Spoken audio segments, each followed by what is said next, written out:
नमस्कार प्रेक्षकांनो, लग्नानंतर होईलच प्रेमच्या आजच्या भागात आपण पाहणार आहोत. जीवा जिन्यामध्ये बसलेला असतो रडत. त्याच वेळेला तिथे मालिनी काकू येतात. खूप छान पद्धतीने जीवाला समजून सांगतात. प्रेक्षकांनो, मालिनी काकू बोलतात ना, तेव्हा असं वाटतं ऐकतच राहावं. तो पुढे बघूया. पुरुष आहे म्हणून डोळ्यातनं अश्रू आले नाही पाहिजे असं काही नाही बरं का जीवा. छान लिहिली आहे कविता तुझ्या बाळासाठी. जीवा मालिनी काकूंकडे बघतो तर मालिनी काकू म्हणतात, अरे आई आहे तुझी मी. तुला काय वाटतंय, तू काय करतोय सगळं कळतं मला. खरंच खूप छान आहे कविता. तेव्हा जीवा म्हणतो, परिस्थिती पण छान असती तर बरं वाटलं असतं. उगाच कविता लिहिली असं वाटतंय. मला माझ्यापेक्षा नंदिनीची जास्त काळजी वाटते. तिला त्यामुळे जास्त त्रास झाला असेल ना. त्याच वेळेला तिथे नंदिनी येते मागच्या बाजूला. मालिनी काकू म्हणतात, अरे आपण आहोत ना नंदिनीला सावरायला. तेव्हा जीवा म्हणतो, मला तर देवाचे खेळच कळत नाही. ज्याला खरंच मनापासून जी गोष्ट हवी असते त्याच्या नशिबात नेहमी फाटकं पदर देतो. मालिनी काकू म्हणतात, जीवा तुला आत्ता जे वाटतंय ना, सगळं मी याआधी अनुभवलं आहे. 28 वर्षापूर्वी पार्थ झाल्यानंतर माझे 2 मिसकॅरेज झाले होते. मला दुसरं बाळ हवं होतं.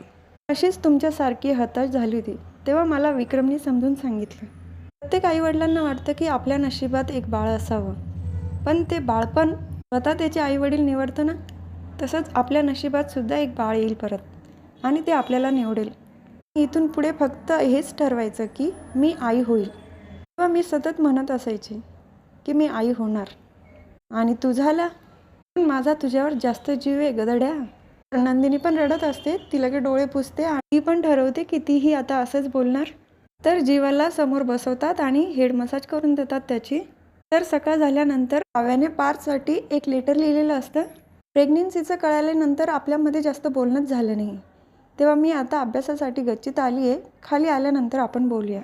तर जीवाच्या रूममध्ये 7 वाजेची बेल वाजते. तेव्हा जीवा बेल बंद करतो आणि नंदिनीला आवाज येतो, पण ती कुठे दिसत नाही. तिची खाली एक्सरसाइज चालू असते.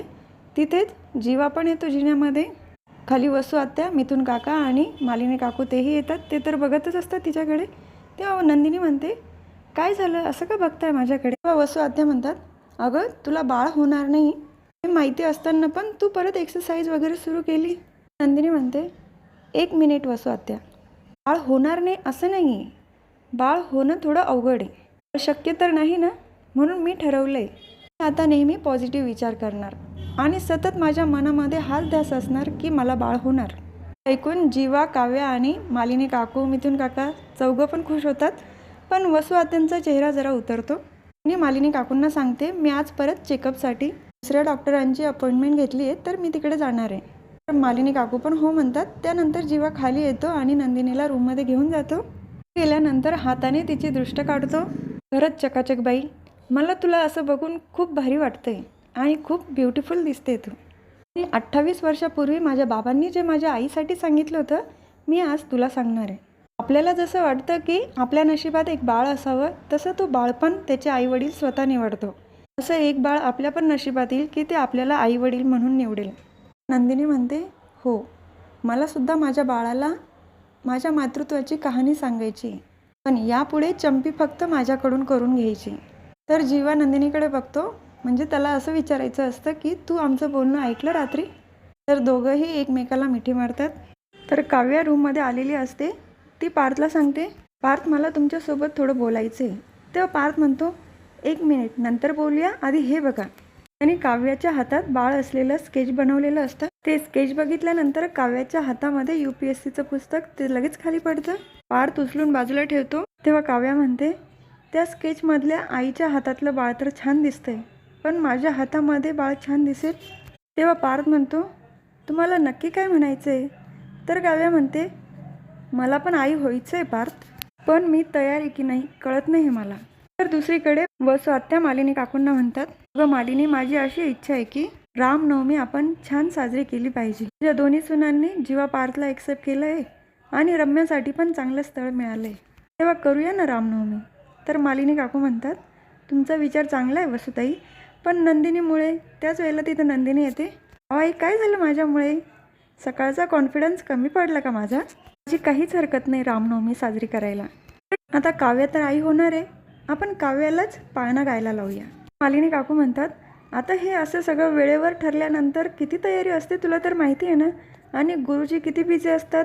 त्यांना फोन करून बोलवायचं, फळं आणायची, प्रसाद. तेव्हा वसू आत्या म्हणतात, अगं मालिनी थांब, गुरुजींना मी फोन करते, मग बाकीचं करशील तू? तेव्हा मालिनी काकू म्हणतात, हो ठीक आहे. तर वसू आत्या तिथून निघून जातात. तर मालिनी काकू नंदिनीला मिठी मारतात आणि म्हणतात, नंदिनी थँक्यू. तुझं चेहऱ्यावरचं असं हसू बघितलं ना की माझा जीवात जीव येतो गं. तेव्हा नंदिनी म्हणते, थँक्स टू यू. तुमचं रात्रीचं बोलणं ऐकलं नंतर तर मी ठरवलं आता सगळं हिमतीने घ्यायचं. नंदिनी पण परत मालिनी काकूंना मिठी मारते. तर वसू आत्या हे लांबून बघत असतात आणि मनातच म्हणतात, तुझा हा कॉन्फिडन्स थोड्याच वेळात गळून पडणार आहे नंदिनी. तर पार्थ काव्याला म्हणतो, तुम्ही बसा बरं इथे. तुम्ही खूप टेन्शन घेतलं आहे काव्या. प्रत्येक बाई तयार असते ना आई होण्यासाठी. तेव्हा काव्या म्हणते, हे तुम्ही कसं ठरवलं? तुला या सगळ्या गोष्टींचा किती त्रास होतो, ती तयार आहे का नाही? काही न बघता तुम्ही ठरून मोकळे झालात की एक बाई आई होण्यासाठी तयार असते? पार्थ म्हणतो, मी आहे ना तुमच्यासोबत काव्या. हे सगळं आपण आधी प्लॅनिंग केलं असतं तर काहीतरी वेगळं झालं असतं, पण आता या सगळ्या गोष्टी घडून गेल्या आहेत ना, आता मागे नाही होता येणार. तर काव्या म्हणते, तुम्ही आहातच हो पार्थ. त्याच वेळेला तिथे मालिनी काकू येतात आणि त्या, आज रामनवमीचा कार्यक्रम ठरला आहे आणि गुरुजी पण येत आहेत, तुम्ही लवकर पटकन तयार व्हा. तर पार्थ म्हणतो, अरे वा चांगली गोष्ट आहे. मालिनी काकू म्हणतात, चांगली गोष्ट काय म्हणतो, चल पटकन मला मदत करू लाग. हात धरून तिथून घेऊन जातात. काव्याला छान तयारी करायला लावतात. काव्या तर खूप टेन्शनमध्ये येते की त्यांचं नीट बोलणं पण झालेलं नाही या गोष्टीवर. वसू आत्या रूममध्ये आल्यानंतर फोन फेकतात आणि म्हणतात, ही नंदिनी रात्री काय खाऊन झोपते, सकाळी उठली की अगदी पॉझिटिव्ह विचारांनीच उठते. आणि ही रम्या पण कुठे जाऊन बसली, माझं तर डोकं काम करत नाही. थोड्या वेळ थांबतात आणि परत त्याच म्हणतात, हो रम्या जरी नसेल पण माझं डोकं बरोबर काम करते. तर बघ तू नंदिनी, तुझा कॉन्फिडन्स मी कसा हलवते तो. हा भाग इथेच संपतो. पुढील भागात बघायला मिळतात, नंदिनी खूप इमोशनल झालेली असते. पाळणा गाताना दाखवले तिला. नंदिनीचा आवाज ऐकून काव्या रूममध्येच असते, तीही खाली येते आणि गुरुजी नंतर म्हणतात, या आधी सगळ्या गोष्टी वाटून घेतल्या आहे, तेव्हा इथून पुढे पण वाटून घ्या. तर काव्या म्हणते, नेमकं काय वाटून घ्यायचं आहे गुरुजी? तर हा भाग इथेच संपतो. प्रेक्षकांनो, मला असं वाटतं की गुरुजींना असं म्हणायचं असेल की बाळ आता नंदिनीला दिलं पाहिजे काव्याने. यावरून असं लक्षात येतं की नंदिनीला काही बाळ होऊ शकणार नाही. बघू आता पुढे काय होतं ते. उद्या पुन्हा भेटूया लग्नानंतर होईलच प्रेमच्या पुढच्या व्हिडिओमध्ये. तोपर्यंत माझ्या व्हिडिओला लाईक करा, शेअर करा, सबस्क्राईब करा, बेल आयकॉन दाबायला विसरू नका. Tata bye and take care.